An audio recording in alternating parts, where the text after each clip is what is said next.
नमस्कार दोस्तों, daily current affairs class में आपका स्वागत है। चलिए आज के प्रश्न को एक एक कर हम लोग जानते हैं। सबसे पहला है कि हाल ही में सारस आजीविका मेला 2025 सरस आजीविका मेला 2025 का आयोजन कहाँ किया जाएगा? किसका? सरस आजीविका मेला का आयोजन कहाँ किया जाएगा? तो इसका सही उत्तर है उत्तर प्रदेश। सरस आजीविका मेला 2025 का आयोजन उत्तर प्रदेश के सेक्टर 33 में, कितना में? उत्तर प्रदेश के नोएडा के सेक्टर 33 में इस मेला का आयोजन किया जा रहा है। किसमें? उत्तर प्रदेश के नोएडा के सेक्टर 33 में इस मेला का आयोजन किया जा रहा है, जो 21 फरवरी से 10 मार्च तक चलेगा। कब से कब तक? 21 फरवरी से लेकर के 10 मार्च तक इसका आयोजन किया जाएगा। इस वर्ष जो थीम है इसका, इस मेले का थीम क्या है? तो इस मेले का जो थीम है वो है लखपति दीदी के निर्यात क्षमता का विकास। क्या? लखपति दीदी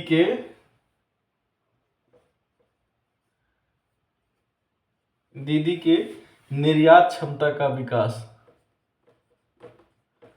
निर्यात क्षमता का विकास, ये इस वर्ष इसका थीम है। इस मेले का थीम है लखपति दीदी के निर्यात क्षमता का विकास। इसका उद्देश्य क्या है? तो इसका उद्देश्य है कि वोकल फॉर लोकल। क्या है? वोकल फॉर लोकल को बढ़ावा देना। क्या है? वोकल फॉर लोकल को बढ़ावा देने के उद्देश्य से सरस आजीविका मेला 2025 का आयोजन उत्तर प्रदेश के नोएडा के सेक्टर 33 में की जा रही है। अगला प्रश्न है वो है भारत के पहले ओपन एयर आर्ट वॉल संग्रहालय का उद्घाटन कहाँ किया गया? ओपन एयर आर्ट वॉल संग्रहालय का उद्घाटन कहाँ किया गया? तो नई दिल्ली में। भारत के पहले ओपन एयर आर्ट वॉल संग्रहालय का उद्घाटन नई दिल्ली में किया गया। नई दिल्ली कहाँ? नई दिल्ली के मौसम भवन में। कहाँ? नई दिल्ली के मौसम विज्ञान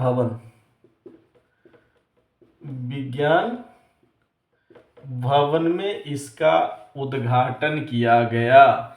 इसे 150 वर्ष की यात्रा को चिन्हित करने के लिए स्थापित किया गया है, यानी बनाया गया है। ठीक है ना। नेक्स्ट है हाल ही में अंतर्देशीय जलमार्ग टर्मिनल का उद्घाटन किस नदी पर किया गया? सबसे बड़ी बात है कि अभी जो है सरकार कनेक्टिविटी को बढ़ावा देने के लिए जलीय मार्ग का वैकल्पिक रूप अख्तियार कर रही है। ठीक है ना।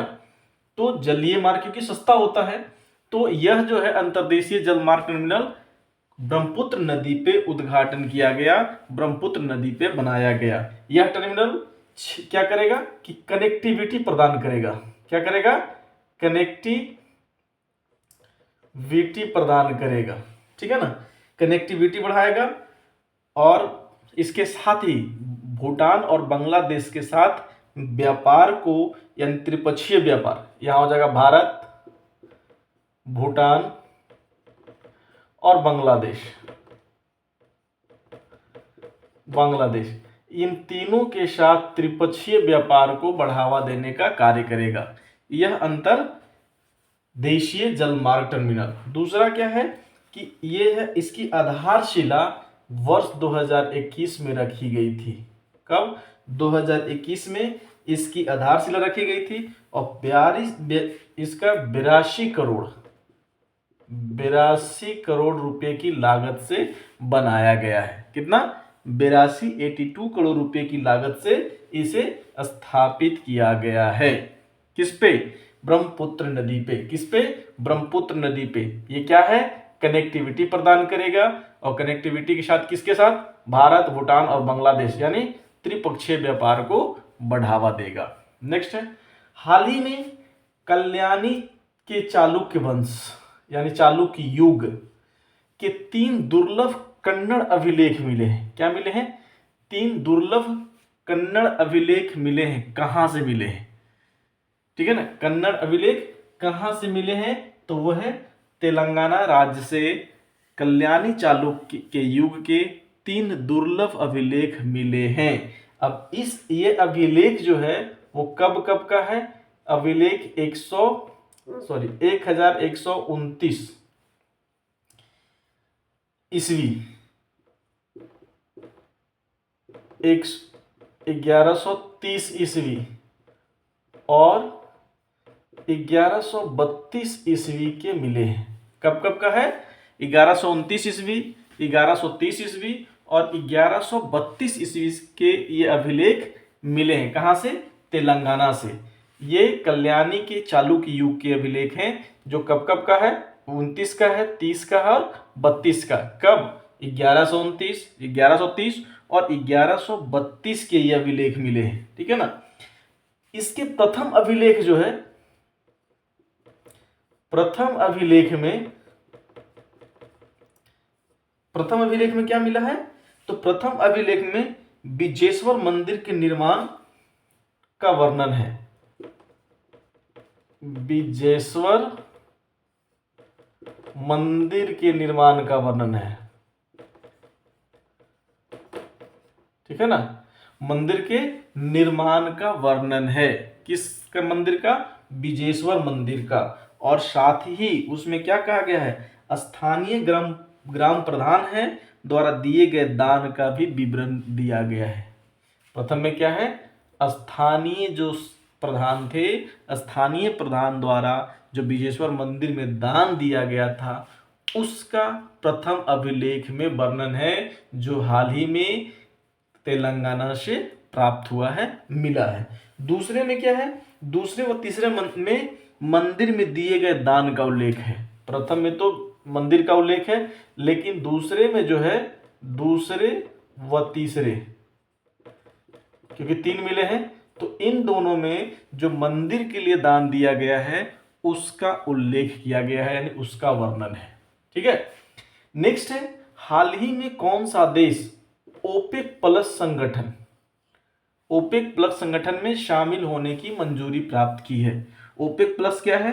तो ओपेक प्लस जो है ये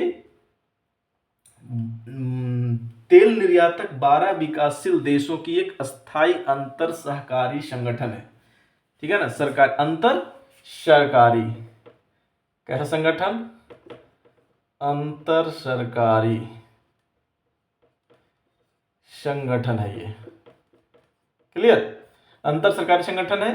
तो ओपेक प्लस संगठन में शामिल होने की मंजूरी ब्राजील को मिला है, यानी ब्राजील की सरकार ने ब्राजील को ओपेक प्लस संगठन में सम्मिलित होने की मंजूरी दी है। इस संगठन में 12 देश सम्मिलित हैं। कितना है? 12 देश। भारत इस संगठन का सदस्य नहीं है। भारत इस संगठन का सदस्य नहीं है। क्लियर? अब है, इसे वर्ष 1960 में स्थापित किया गया था, गठित किया गया था। क्या? कब? वर्ष 1960 में गठित किया गया था। ठीक है ना, कब किया गया था? वर्ष 1960 में गठित किया गया था। इसका मुख्यालय जो है, मुख्यालय कहाँ है? वियना है। वियना में है, ऑस्ट्रिया। कहाँ? ऑस्ट्रिया में। ऑस्ट्रिया के वियना में इसका मुख्यालय है। क्लियर? कहाँ है? ऑस्ट्रिया के वियना में इसका मुख्यालय है। अगर वीडियो अच्छा लगा हो तो वीडियो को लाइक करें, कमेंट करें, शेयर करें, और अगर चैनल पर नए हैं तो चैनल को सब्सक्राइब करें। Thank you. मिलते हैं अगले क्लास में।